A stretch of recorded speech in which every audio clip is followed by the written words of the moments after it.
Shefali ma'am. Welcome to OTTplay. Hi Aishwarya, thank you.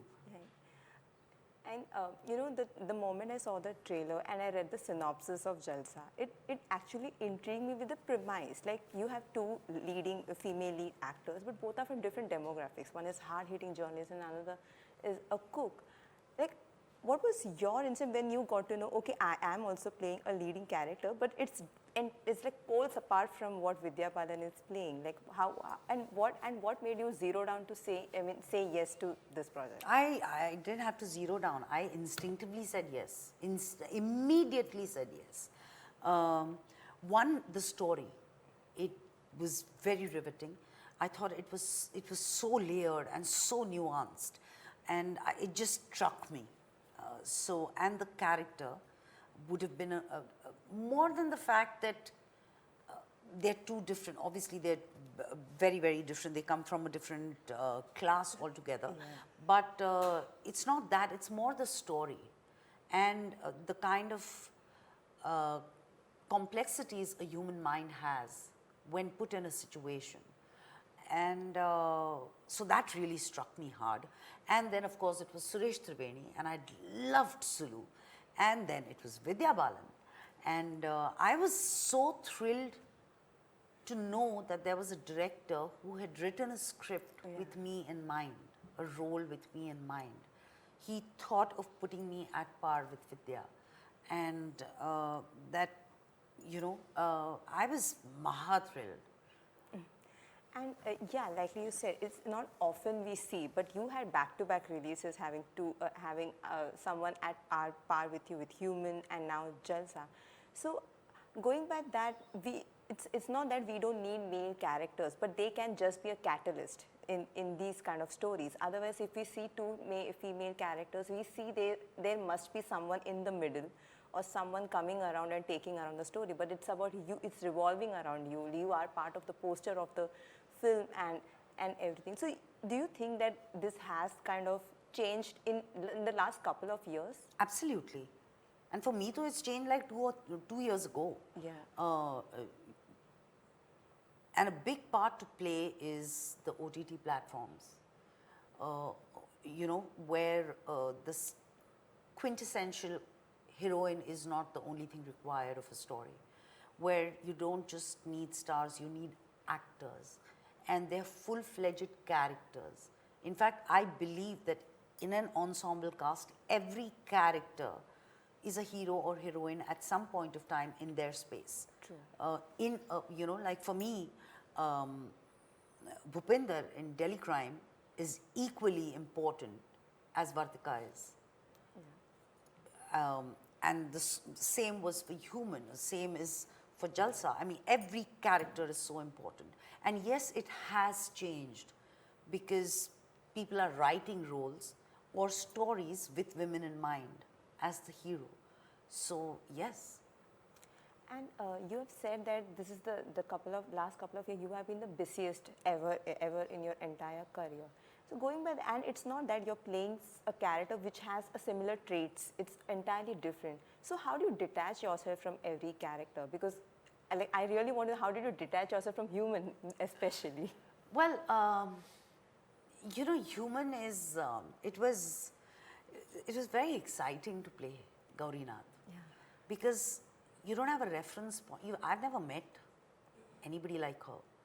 And I could go anywhere with my imagination creating her. And it's really good that I detached from her and didn't bring her home, because she's pretty unhealthy for a lot of people around. And a lot of people would be unsafe in her presence. But while I'm doing a film or a show, I am completely obsessed with it. It doesn't mean I start behaving like that person after the scene is over, but I am obsessed with the script and the part, and like I'm in another zone altogether, and I'm very happy being there. But also when you're doing a heavy scene or you're doing a very intense scene, you do get, I mean, it's not like you can disconnect immediately, but I mean, I do go back into my comfort zone You know, if I'm doing a heavy scene, yes, I'll be totally consumed by it. But otherwise, it's not like I don't laugh and smile. Or if I'm screaming on screen or I'm doing a screaming scene, doesn't mean I'm going to go around screaming at people. I don't believe in that. But yeah, so that's, and I think I just get so consumed. I get empty by the end of a project. I've given it everything. I've just given it everything. I don't have anything more left. So I probably, because of that, it's easy for me to, it's never easy to let go of characters. You know, characters you love so much. But I think it just takes everything out of me. So there's really not much left to carry back home. Yeah.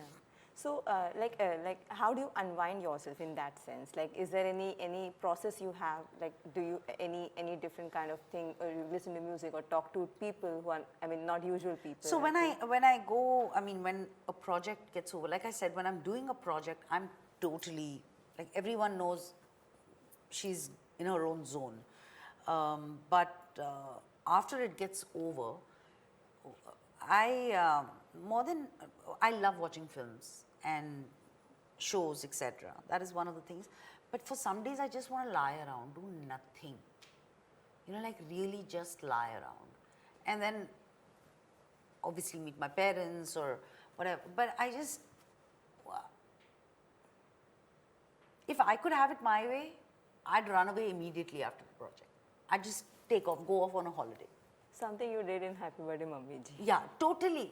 Totally. If I could, I would live out of a suitcase. Yeah, I love traveling. I mean, who doesn't? Yeah.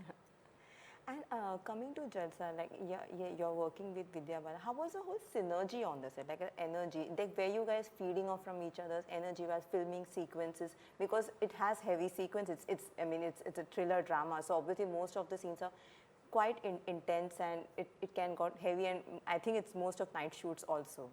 Well, it was when you have first, Vidya and me both admire and love each other tremendously. I just really admire and respect Vidya. When you have an actor like that, I mean, I feed off my co-stars all the time. Because they're so good, I become richer. I become better.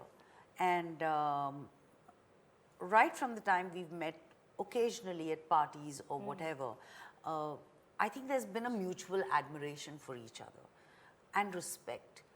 And, you know, that shows through.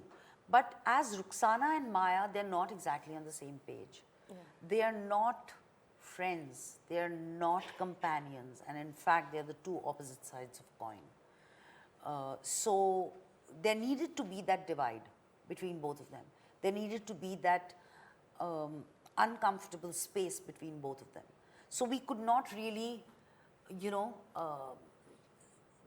jam together to create scenes. But, I mean, in fact, right now is when we are actually spending time and being ourselves and whatever. But yes, the scenes were very intense, and when you have an actor so good, it just makes me better. You know, when the trailer came out, I saw quite interesting comments of seeing, there's a glimpse of Manav Kaul, and people have been like literally hung over you, about you both, seeing you both together since Ajib Dasa. And they have been like, do they have seen together? Are we going to see them at least for one scene, I think? So what do you have to say about that? Because that has a different fan base altogether. Well, I can't say much about it, but we are very, very excited that Manav is a part of the film. Yeah. And how was it working with Suresh Triveni as a director? Because this is second outing as a filmmaker. He has been a part of ad, but how different is it, and how are you a director's actor when on the sets, or do you have your own take or some different contribution or some improv you do? Suresh is he's really incredible. Working on Jalsa with him has been one of my richest work experiences. First and foremost, he's the only director who's given me a narration with music. Wow. And his own created music, not stock music. So the impact of it is much larger. You can almost visualize it. Secondly, he's a very good actor. So when he's reading, you can, like I said, you can visualize the film and the characters. Thirdly, he understands that filmmaking is a collaborative process.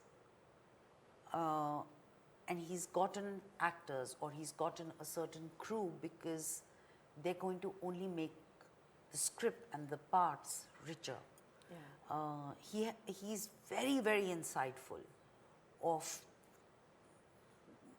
human complexities. And he's curious and he wants to know. As far as I'm concerned, even if I tried, I can't keep quiet. So I have a lot of questions. I have long, lengthy discussions with the director because I think that is where, you know, she starts taking form, the character, and debates. And I think it's one of the best parts of filmmaking. Trust me, I enjoy it so much. And I have a point of view on everything, everything. But of course, we discuss it, we talk about it, we see if it works for the film as a larger picture, you know. But Yeah, I remember the last time we spoke, you said that you used to get your own drafts of human and you used to carry, and Vipul sir and Moses sir will be like very consumed. Okay, today we are going to spend the whole day discussing with you. Yeah, true. And at this point of time in your career, is there something which is a no from your side, like you might not do, which you might have done or not done, but now you might not do? So I really don't want to, let's put it this way. Let me tell you what I want to do. I want to do leads and parallel leads. I love ensemble casts. Delhi Crime is an ensemble cast. But I don't want to do parts which don't add to my repertoire or don't add to where I've finally worked towards. Anyway, I've been very, very choosy about my work. Very choosy. And I don't want to just do something because it's a big film or it's a commercial film and I need to be seen. I don't have any such things in my head. But, you know, when I get offered something, it's a very important role, and when you read it and you say, I don't understand this. I really don't understand it. So I won't do anything that does not excite me, that does not hit me hard. I don't want to play furniture anymore. And do you think this age is just a number has finally been applicable to female actors also? Because we have been hearing actors playing never their age, like male leads, but female actors, they play above their age or at most of the time. But now you are also getting age appropriate roles, and that too very meaty role. Like you said, it's not a furniture anymore. So do you think that now that the tag of age is just a number has been like blurred out? It's blurring out. It's not totally blurred out. In a commercial box office film, I think they still require stars, and they still require, they probably still want to cast younger actresses. Well, it's been proved in my case that I'm doing some of my best work ever, and I've finally come into my own space after my 40s, where you wouldn't think of that, you know. And talking about OTT content, you have been a part of OTT since Delhi Crime. I mean, it's been more than 3 years, and you have the busiest like back-to-back OTT releases. Talking about the whole scenario of OTT in India, do you think it has kind of reached a saturation level, or are there more intriguing things which can come about and entertain the audience? Oh my God, I don't think OTT is going to reach a saturation level. It's here to stay forever and ever. And it's only opened up horizons for creative people. It's opened up horizons even for producers, because, you know, you're comfortable with knowing that your film has already been sold or acquired by a platform. Creative people are allowed to explore and experiment and express. The reach is global, And like I said earlier, it's not burdened by what is required in commercial box office films. Yeah. It doesn't necessarily require a dance number or a song or a 18 to 22-year-old heroine or a star. And I think I don't think it's ever going to get saturated because there's so much content and it's only going to get better. And well, like in every field, there is some good, there are some bad, but theek hai, that's not good. I mean, just because some shows or some films do not work does not determine the fate of this entire new trend that started. It's here to stay. And what do you have to say about this genre of thriller drama? Have you always been a fan of this genre? Yeah, I get very excited. I love watching crime thrillers and procedurals and all of that. I really like it. But as far as Jalsa is concerned, it's not just a thriller. Yes, it'll keep you on the edge of your seat, but it's more so about human drama. You know, so let's say it's a drama thriller space. And is there any other favorite titles, movies or shows in this space which you enjoy watching or you have always been a fan? In this space, Mane? Thriller drama ऐसा जो OTT में देखा है? Oh, so many. I've watched so many, I can't tell you. Like I actually look for it. Okay. Whether it's a Broadchurch or it's When They See Us or it's recently Puppet Master. I